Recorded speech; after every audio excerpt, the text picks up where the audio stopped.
Good morning, students. Now discuss the premenstrual syndromes. और इनसे पहले अपन ने स्टडी की थी डिसएमेनोरिया और एमेनोरिया। डिसएमेनोरिया था जिसके अंदर क्या था कि जो मेंस्ट्रुअल साइकिल्स आता है उसके आने से पहले ही क्या होता है, एब्डोमिनल स्ट्रेन शुरू हो जाता है। और एमेनोरियाज के अंदर था कि जो मान लो कि मेंस्ट्रुअल साइकिल्स होता है वो किसी वजह से क्या हो जाता है, डिसकंटिन्यूस हो जाता है। अब अपन बात कर रहे हैं यहाँ पर प्रीमेंस्ट्रुअल सिंड्रोम्स। तो प्रीमेंस्ट्रुअल सिंड्रोम्स के अंदर क्या है, सबसे पहले ये चीज़ देखते हैं। तो प्रीमेंस्ट्रुअल सिंड्रोम्स यानी कि पीएमएस और प्रीमेंस्ट्रुअल टेंशन यानी PMT in is a combination of physical, psychological, emotional and mood disturbance that occur after women's ovulation and typically endings with the onset of her menstrual flow। यानी कि इसके दौरान क्या होता है कि प्रीमेंस्ट्रुअल सिंड्रोम्स के अंदर जो महिला होती है, जो वुमेन्स होती है, उसके अंदर फिजिकल है, साइकोलॉजिकल्स है या इमोशनल है और मूड डिस्टर्बेंस रहता है। किस दौरान? उस समय जब ओवुलेशन हो जाता है, यानी मेंस्ट्रुअल पीरियड्स आता है जिसके 14वें दिन है वो ओवुलेशन होता है। उस ओवुलेशन तक यानी कि एंडिंग ऑफ ब्लीडिंग से लेकर जो मेंस्ट्रुअल से जो ओवुलेशन होता है वहाँ उस समय तक, इसके दौरान क्या होता है, the most common mood related symptoms are, यानी कि लगभग मूड से संबंधित मूड रिलेटेड सिम्टम्स होते हैं। वो कौन कौन से होते हैं? इरिटेबिलिटी यानी चिड़चिड़ापन रहना, डिप्रेशन तनाव में रहना, क्राइंग चिल्लाती है, over sensitivity and mood showing with alternative sadness and angers. यानी कि वो महिला है, वो सीधे सी बात है, उसकी इरिटेबिलिटी होती है यानी घबराहट महसूस होती है, वो किसी चीज़ से चिड़चिड़ापन आ जाता है, डिप्रेसिव रहती है और उसके साथ साथ में सैडनेस, उदास रहना, और उदास के साथ साथ में वो नाराज़ भी रहती है या क्रोध आता है उसको। The most common physical symptoms, यानी फिजिकल सिम्टम्स कौन कौन से होते हैं, और वो है फटीग, ब्लोटिंग्स, ब्रिस्ट टेंडरनेस, यानी इसके अंदर क्या होता है कि उसके थकान महसूस होती है। इसके अलावा ब्रिस्ट है उसमें खिंचाव उत्पन्न होता है जिससे कहते हैं मेस्टालेजिया, एक यानी दर्द, एंड एपेटाइट्स भूख नहीं लगना, changes with the food cravings, और as estimated 3 of 4 every 4 menstruations women experience some form of a menstrual syndromes। The problem tends to peak in the years last 20 and early 30s days। यानी कि ये है वो tension उसके क्या रहती है, प्रॉब्लम्स रहती है, वो पिक जब लेडीज है वो 20 से 30 दिन के अंदर हो जाती है तो उनको इस चीज़ के बारे में वापस टेंशन होने लग जाती है कि मेरे को कितना दर्द होगा, पता नहीं क्या क्या होगा, और ये पीरियड्स आने वाला है, तो उनको घबराहट होती है, इरिटेबिलिटी महसूस होती है। A more severe form of a premenstrual syndromes known as a menstrual dysphoria disorders, also known as the late luteal phase dysphoric disorder, occurs in smaller numbers of women and leads to significant loss of the functions because and usually severe symptoms। यानी कि ये लगभग क्या होता है, सभी जो महिलाएं होती है उन महिलाओं के अंदर होता है, और इसके दौरान क्या होता है कि जो डिस्फोरिक डिसऑर्डर्स है वो होने लग जाता है। अब कोजेज एंड रिस्क फैक्टर्स की बात करते हैं तो इसके कौन कौन से कोजेज हो सकते हैं। तो कोजेज के अंदर है कि exact causes premenstrual syndrome is unknown, यानी कि वास्तव में जो इसका एग्जैक्ट कोज है उसके बारे में तो पता ही नहीं होता कि क्या कोज है, बट सेवरल फैक्टर्स में कंट्रीब्यूट टू द कंडीशंस, और कुछ फैक्टर्स है उसको कंट्रीब्यूटेज किया गया है। और सबसे पहले है साइक्लिक चेंजेज इन हार्मोन्स, यानी हार्मोन चेंजेस के कारण ऐसा हो सकता है। तो वो कौन कौन से हार्मोन्स होते हैं? तो PMS appear to be cause by the multiple endocrine factors. Endocrines के अंदर कौन कौन से हो सकते हैं?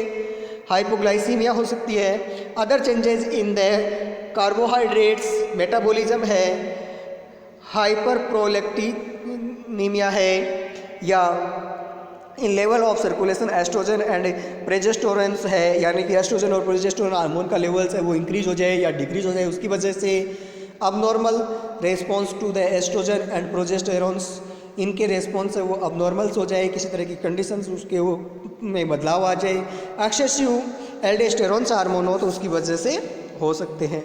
नेक्स्ट अगर बात करें इसके अंदर अपन चेंजेज इन द ब्रेन, यानी ब्रेन के अंदर चेंजेज होने के कारण भी ऐसा हो सकता है। तो फर्स्ट है फ्लुक्चुएशंस ऑफ द सीरोटोनिन और ब्रेन केमिकल्स यानी neurotransmitters that is through to play a crucial role in mood stress could triggers PMS symptoms. Insufficient amount of a serotonin may contribute a premenstrual depressions as well as fatigue, food cravings and sleep problems. यानी कि कहने का मतलब यहाँ पर सीधा सीधा है कि कुछ केमिकल चेंजेज हो जाते हैं जी इन द ब्रेन के अंदर, यानी सीरोटोनिन है वो क्या होता है अल्टर्ड हो जाता है और उसकी वजह से है वो ब्रेन सही तरीके से काम नहीं करता, उसकी वजह से डिप्रेशंस है, एंजाइटीज है, मूड डिसऑर्डर्स है वो होने लग जाते हैं। और preliminary studies suggest that up to 40% women with symptoms of PMS have a significant decline in their circulating serum levels of beta एड्रोपिन्स के कारण ऐसा होता है। इसके अलावा डिप्रेशंस है, पुअर ईटिंग हैबिट्स है, अदर रिस्क फैक्टर्स के अंदर बात करते हैं। इसकी अगर फिजियोलॉजी की बात करें तो इसकी फिजियोलॉजी क्या होती है, premenstrual syndromes occur during the luteal phase of the menstrual cycles. Menstrual cycles की जो ल्यूटियल फेज होती है उसके दौरान ही होता है। तो this phase occurs immediately after egg is released, और इसके तुरंत बाद में क्या होता है, एग है वो रिलीज होता है, एग वो रिलीज होता है।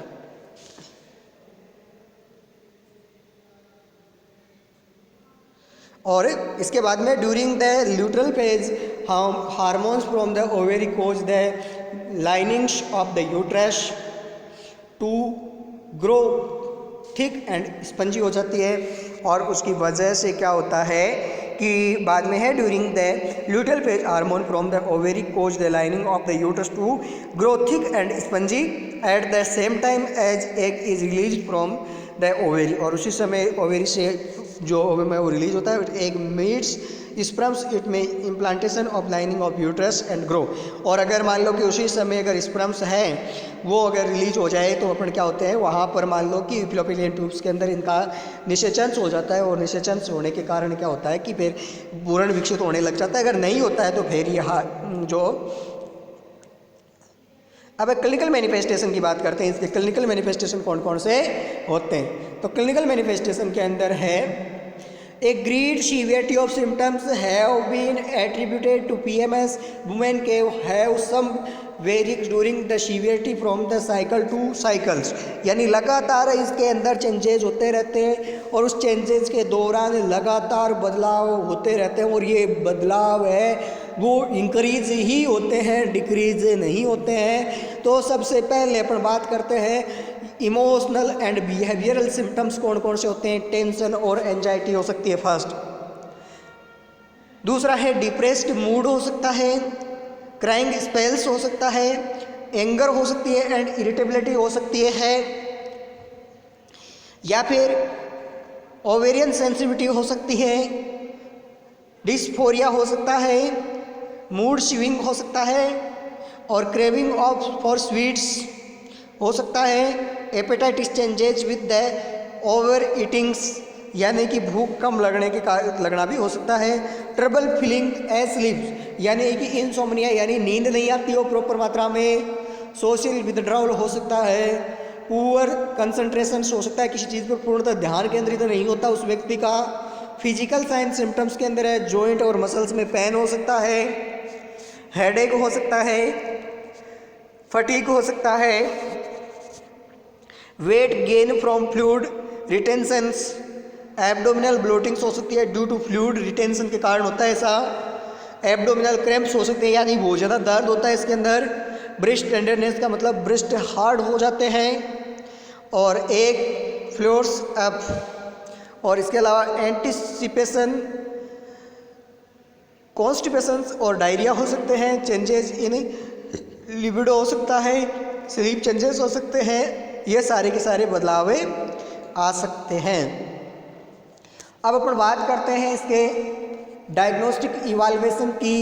तो डायग्नोस्टिक इवाल्युएशन के अंदर अपन क्या क्या करेंगे वो चीज़ इसके अंदर देखेंगे। तो डायग्नोस्टिक इवाल्युएशन में है the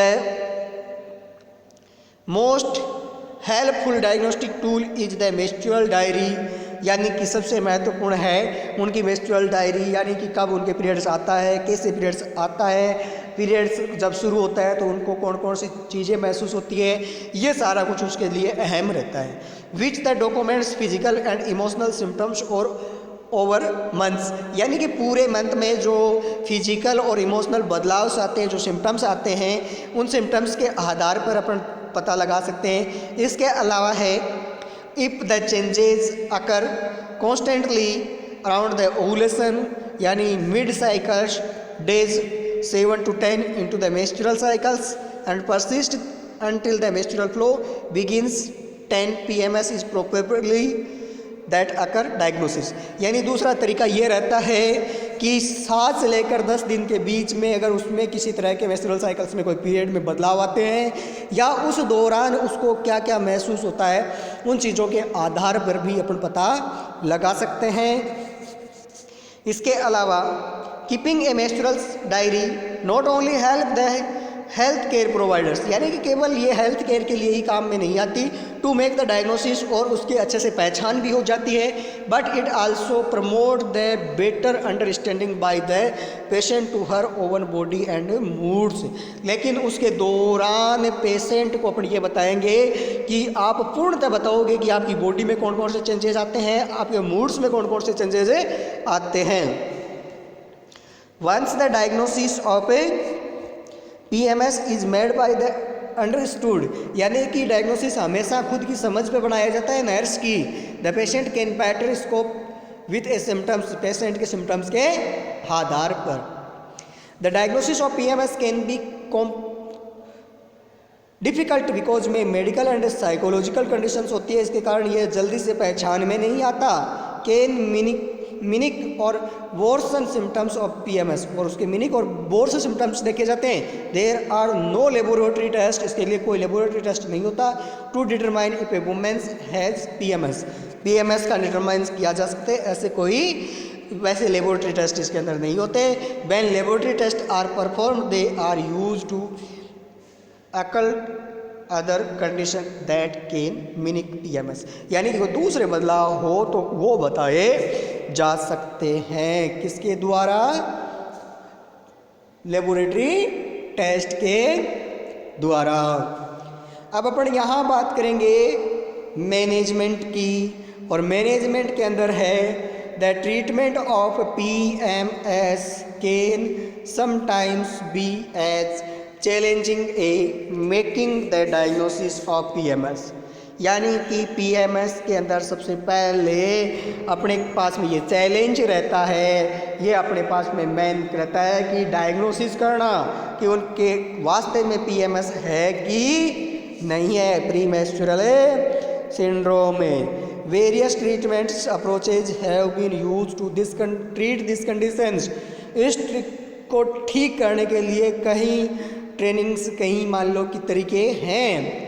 there is no cure for PMS, यहाँ PMS को ट्रीट नहीं किया जाता, but eating healthy diet, exercising regularly and taking the medicine may help general management include the healthy lifestyles, including इसके अंदर क्या करेंगे, एरोबिक एक्सरसाइज करवाएंगे, avoid salt before menstrual periods, menstrual period से आने से पहले वो कम से कम नमक का उपयोग करें, रिड्यूस कॉफीन इनटेक, कॉफ़ी वगैरह इंटेक कर, कैफीन्स वगैरह इंटेक करती है तो उसको कम करेंगे, क्वाइट स्मोकिंग को बंद करना है, रिड्यूस एल्कोहल इंटेक को कम करना है, reduce intake of A refined sugars, और शुगर्स के लेवल्स को भी कम करना है, इंक्रीज फाइबर इंटेक, फाइबर से रिलेटेड भोजन होते हैं वो भोजन करने के लिए उनको सलाह देंगे। ये सारा कुछ अपन कर सकते हैं। इसके अलावा है all of the above has been recommended and may help the symptoms in some women's. अगर ऐसा वुमेन्स करेगी तो उसके सिम्टम्स है वो रिलीव होंगे, सिम्टम्स वो कम हो जाएंगे। सम स्टडीज़, कुछ स्टडीज़ की गई सजेस्ट दैट विटामिन B6 देने के लिए उसको विटामिन B6 दिया जा सकता है, विटामिन E दिया जा सकता है, कैल्शियम और मैग्नीशियम सल्फोनेट्स दिए जा सकते हैं, और ये क्या होता है उसके लिए लाभदायक होता है, बेनिफिशियल होता है। अब है डायूरेटिक्स दे सकते हैं, जिससे क्या होता है हाइपरटेंशन कम हो जाएंगे, उसका तनाव कम हो जाएगा।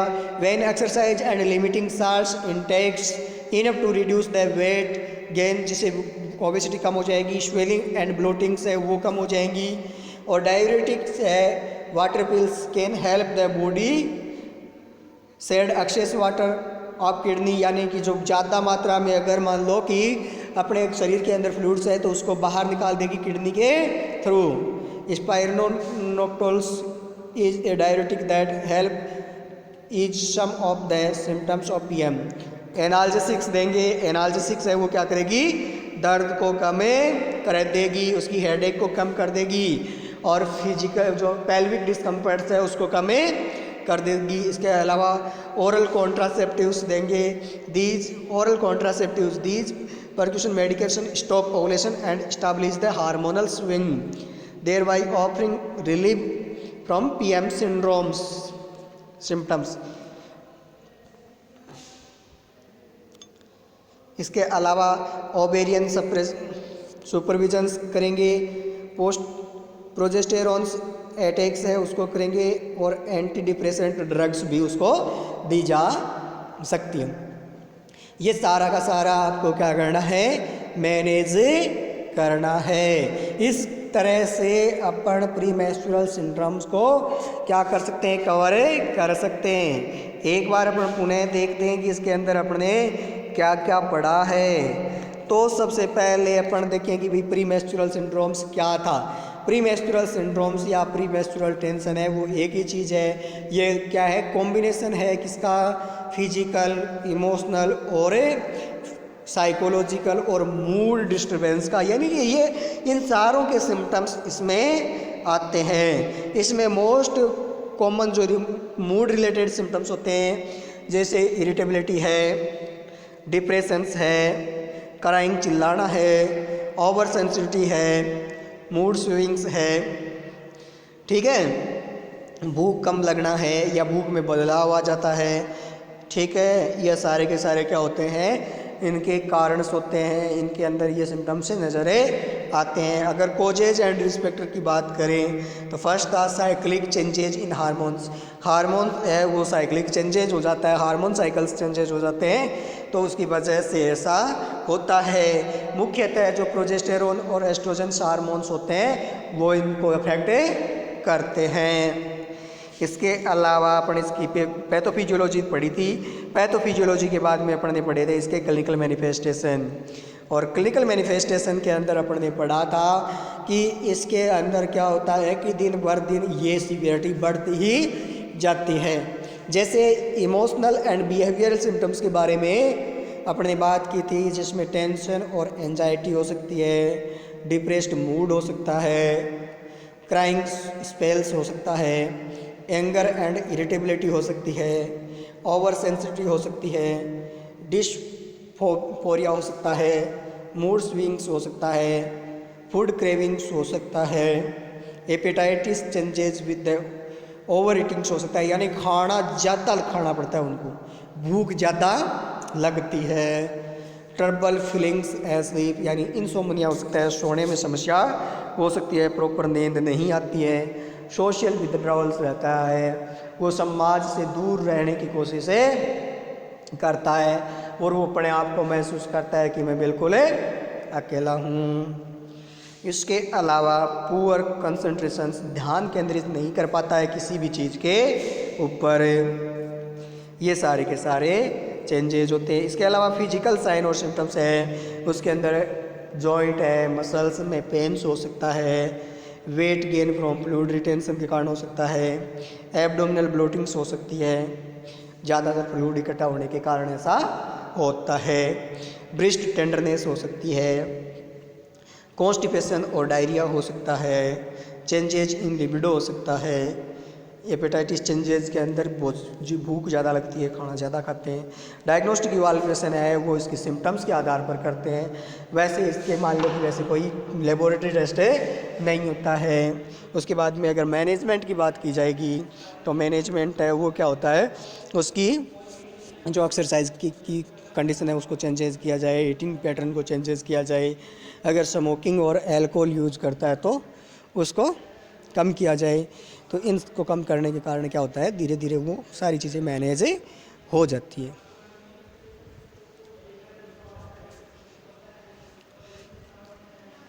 Thank you.